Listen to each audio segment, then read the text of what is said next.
Sometimes called the Last Moon Ballet. And we are? And we are the Slaughter Daughters. Right? 1, 2, 3, 4.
Okay, here we go. All right, folks, take 2. Welcome to episode 142 of A Burns One IP. I'm Blake Clayton, and we're here at the high note, but tonight we're outside in ambience because we have 2 lovely ladies. Never before on IBWIP have I stood between 2 lovely ladies. So thank you very much. I appreciate that. Welcome. Hashtag awesome. Anyway, we have the Slaughter Daughters with us. Cecilia, welcome to the show. Thank you. And Ariana, yeah. welcome to the show. Thank you. I'm sorry, it's confusing names. They're All right, well, we just saw you play your first time in Pekin, and thank you very much for spending some time with us. So, I don't care who, you raise your hand, yell out the answer, it doesn't matter. So, how long have the 2 of you guys been together as the Slaughter Daughters? We met 2.5 years. Yeah, we met each other about 2.5 years ago in Wichita. All right. And so after we met, we just started playing music together. And, how did you come up with the name the Slaughter Daughters? Just came to me. Because our original name was Dead Tree String Band, and we thought about it a long time. We were trying to figure out what to name ourselves, and we came up with that name, and we kept it, and we started everything with it. We started Facebook and all bullshit. And then one day she said Slaughter Daughters something or another, and I was like, oh, that's a good band name. Too bad we already have a band name. We're not changing it.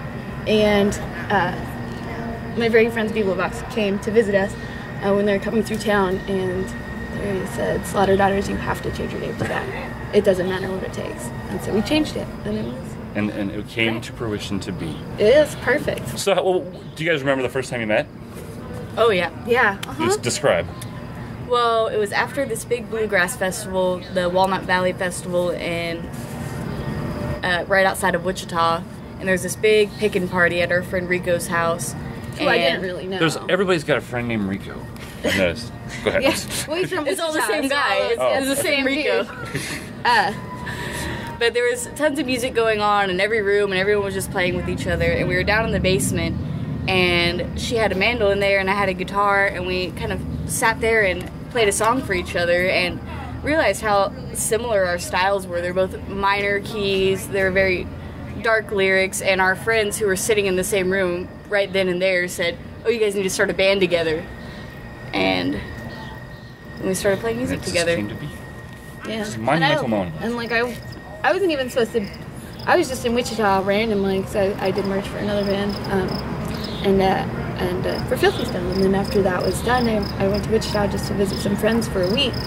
And then in that week, I went to that random party. They're like, "Let's go to this party," and I was like, "Well, okay." And so if it wasn't for Reco, there would be no Slaughter Daughters. Yeah, that's exactly it. Thank you, Reco. So on your Facebook page, you were talking about how you have similar styles. And on your Facebook page, you have your genre listed as gothgrass. Yes. How did the Slaughter Daughters sound come to be? I know you said you both had the same kind of feel, but was it just an instantly you both had the same kind of feel and it just went from there, or did you have to work on a Slaughter Daughters sound? No, that was one of the things that made it so easy, is that we both kind of were in the more similar direction. I think that in the beginning, and I guess maybe even a little bit now, Cecilia's main influence are like old folk kind of groups, like Woody Guthrie and what's her dad's? Elizabeth Cotton, stuff like that. And mine is more Those Poor Bastards and Lumley's, stuff like that. And so we kind of come at it from two different angles. Whereas I think that the angle I come at it is more aggressive kind of a way. Hers is more of a we definitely sort of feed off each other and inspire each other with the songs that we come up with. And she stole your question later on in here, Cecilia. So I'll just go ahead and skip to it. Cecilia, who influenced you most in music? Oh gosh, sorry. Well, there's a lot. You can steal her answer for the next one. I'll show it to you. No. There are a lot of musicians that I love and that inspire me, but I think that the thing that inspires me most is seeing live musicians pouring out their heart, and that's what really makes me want to go home and write a song, is actually seeing it and feeling that feeling when you see someone pouring their heart out. You guys don't have a full-length Slaughter Daughters album yet. What do you guys have any plans for putting out an album? Yes, we do. We're looking to record this summer when we're at home. We're actually heading home right now, and the goal is to start recording immediately and try and get it done get it finished recorded before the fall, so that way we can try and get it out by this winter time. Okay, here's the question. Are you ready? So you can answer it for her. Do you know that one? I have no idea. I don't even think she knows. Okay, Ariana, you have a number of tattoos. Do you remember your first tattoo? Oh yeah. Oh, of course. What was I do. it? This is the first one I ever got. Oh yeah. TLM. Yeah. So should I just show the camera? Sure. So this tattoo I got when I was 15 years old. I ran away from home, and I went to Portland, and I was hanging out with these friends of mine, like kind of like scumbag, gross punk rock guys. They're from Hawaii. They all moved to Portland, and TLM's the name of their band, Tweaking Like Maddie. Okay. So I was 15. I ran away from home. I was in their gross house called the Honey Bucket. That was the name. And our buddy Michael did it on me. He tattooed it on me, stick and poke style, really gross. Ink, I'm sure that he just poured back into the ink. It was really disgusting. Not the most sanitary one ever. Very bad decision. But I'm okay. It's okay. And you'll never cover it up? I pierced in New York for a long time, and a lot of tattoo friends told me I needed to let them cover it up. And I just feel really strange about covering it up, because it was such a important time, I think, in my life that really helped shape who I am. Sure. I don't want to cover it up. Right, and I have a number of tattoos as well, and I've always thought that no matter how that tattoo ends up to be, it's a part of your life and a part of a period of your life. And well, I've certainly gotten a few things covered up that definitely just needed to because they're gross, and that's okay. Sure. You can do that, but this one in particular is just very kind of like sort of sentimental. Sure, it was a good memory to have. Sort of. It's an important memory. There you go. That's a good way.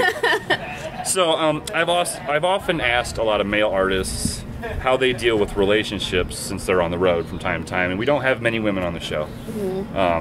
And so I kind of wanted a woman's point of view on handling relationships and being on the road. Wow. I know there are situations where other people are in other bands even. You want to take this? But, Yeah. I mean, what are some of the things you find that help keep that bond? FaceTime helps. But besides FaceTime, as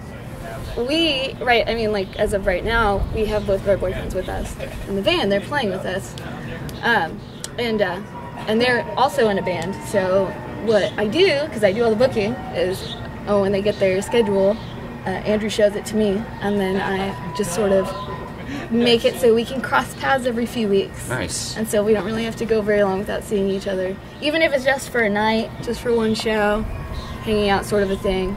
And it works out really well. And like right now, we're able to, their tour ended in Columbus, and we were able to pick them up in Columbus and now have them with us for the next 2 weeks for the rest of our tour. Awesome. And it's just a very special thing, being able to both be on the road. Definitely. Do you have any tips? Just rock out. All right. You want to take the next one? Sure. So, as a female artist, do you feel that you guys have more difficulty when dealing with clubs, like booking shows and getting paid?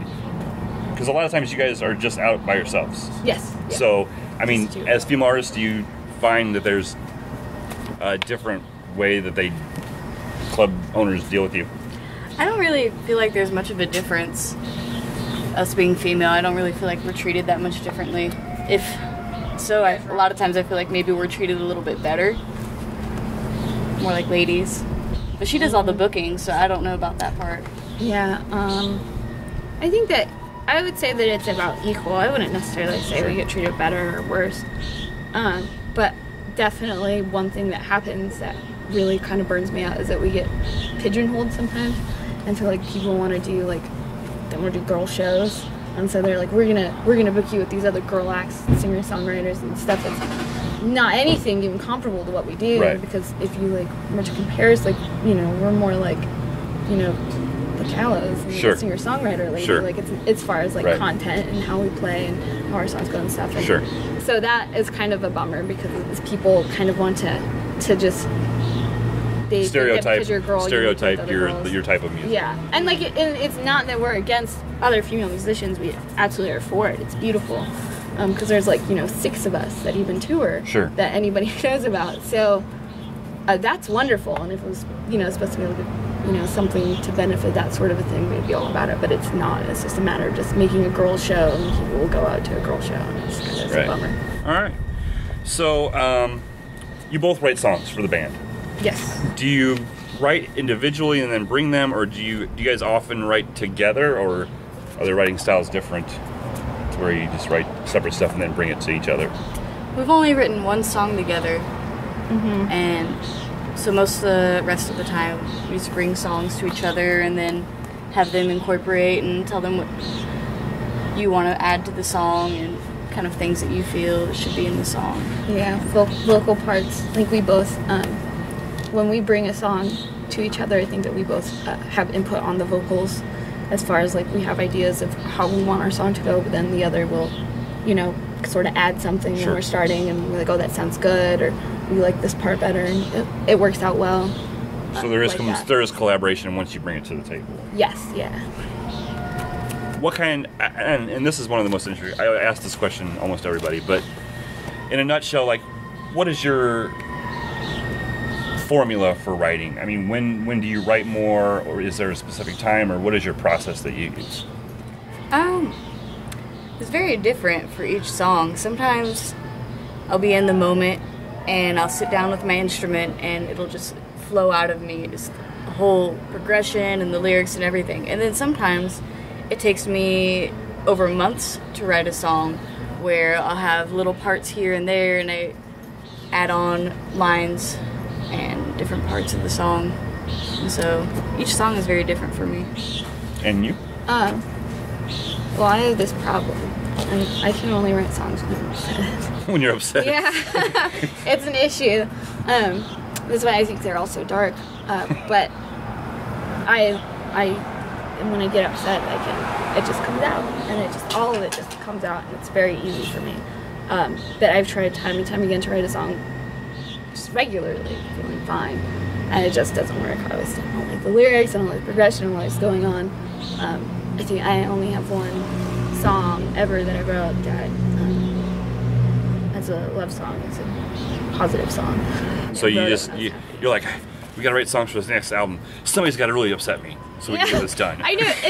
We can't, like, I don't know, we can't really function like that. I think maybe that's why we're not like power out songs to make an album kind of a band, because it's just not. Sorry, I was getting that bug for you. That's okay, believe you. I saw it. I'm trying to help her spark her creativity. Whack, no. What's the worst gig that you guys have ever played together? Oh man. Let's see. Well, there's been a lot, so This let's talk about tour this. or ever? So one of the most memorable, worst gigs you ever played? Oh, well, there's one recently that was really god-awful. That was in fucking, what was that stupid town? Ferd and everyone showed up. It was Louisville. That was it. Really? Yeah, it was awful. We went there. It was a very small stage, and there were several bands, and maybe we should talk about it. Yeah. All right. Anyways, there's been a few. There's been a few. There's one, like, it's just sometimes, people just don't take into consideration space or sound systems or anything like that, Sure. and it's just. I think I remember one of the first shows of this tour when I had just got these pedals that I was borrowing from a friend and an amp that I was borrowing from a friend, and we went to the bar, or it was like a coffee shop where we were supposed to be playing, and nobody was there, so they're like, oh, maybe you can hop on this other show at a different bar where there's another show going on. So we go there, and they're like, okay, yeah, you can play, but you have like 25 minutes to play. So I get on stage and I get everything plugged in. I had plugged everything in the night before and everything worked. As soon as I get everything set up, neither of the pedals are working. And so I'm like, all right, fuck that. I like put those aside and I start playing, and within the first song the amp goes out. And I had to stop the set and re-sound check, and then played for our last 10 minutes or whatever. A lot of work for 10 minutes. We did all right at that show, though. Surprisingly, we did okay. They were really nice to us. Awesome. They worked out well.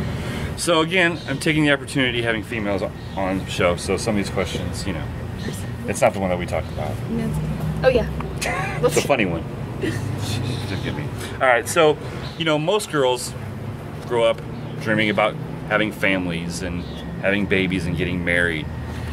And is that something that's going to in your future at some point? And if so, how do you see you in being able to incorporate your music in that change of a lifestyle? You want to take this first?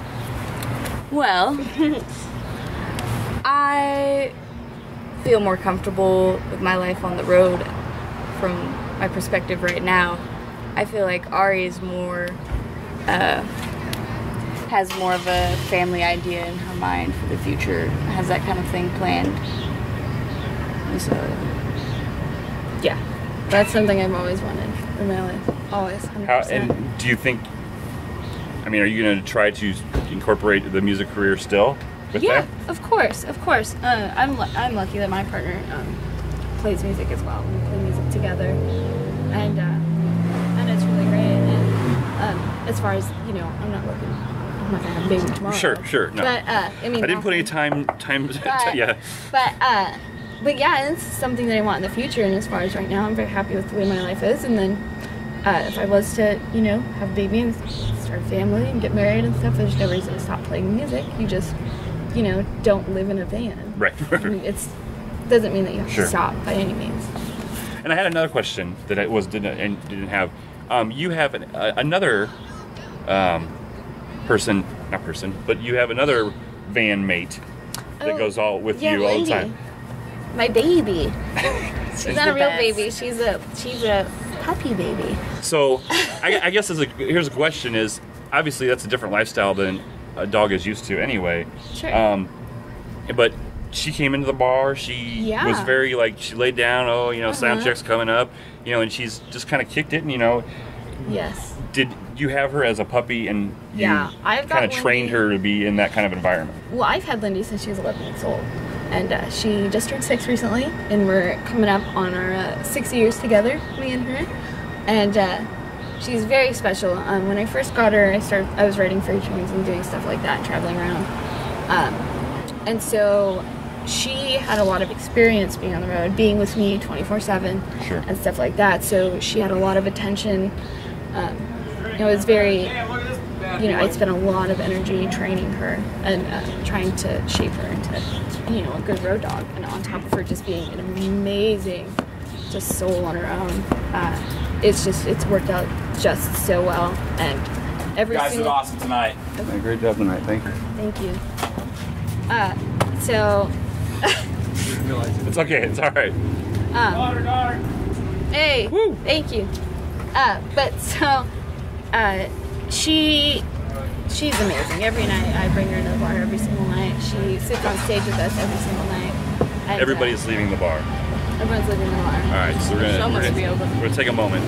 Oh, last question. Can we yell it real loud? Yell it. We'll yell. All right. So, if folks want to find out more about the Slaughter Daughters, get a hold of your music, get a hold of when you're on tour and find out about it, where do they go? You can go to facebook.com/SlaughterDaughtersBand, or you can go to ReverbNation.com/SlaughterDaughters, or you can email me, slaughterdaughters@gmail.com. All those ways, directly to my iPhone, and I will be in touch. Awesome. Ladies, thank you very much for being on the show. Yes. And thank you for like I said, we've been talking for about a year, it seems like, off and on. And even, I think and it's finally to be able to see you guys and see you again. It's great. Very happy. Thank you, ladies. Yes. Thank you. Right on! Yeah! That was supposed to be like dramatic. They all stuck together though. This song's called Siren. You already know where the Slaughter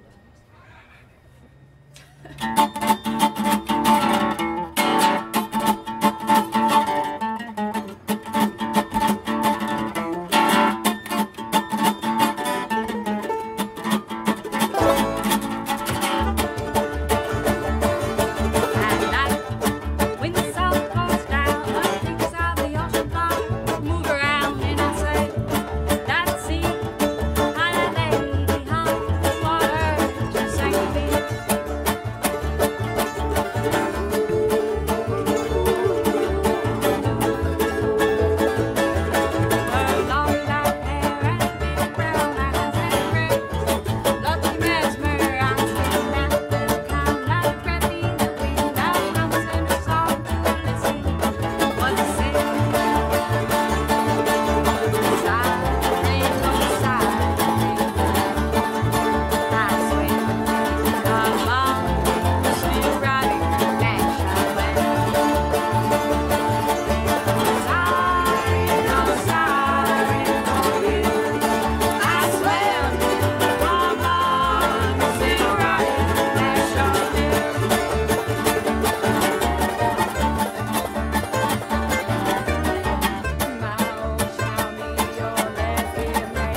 I forgot to push record.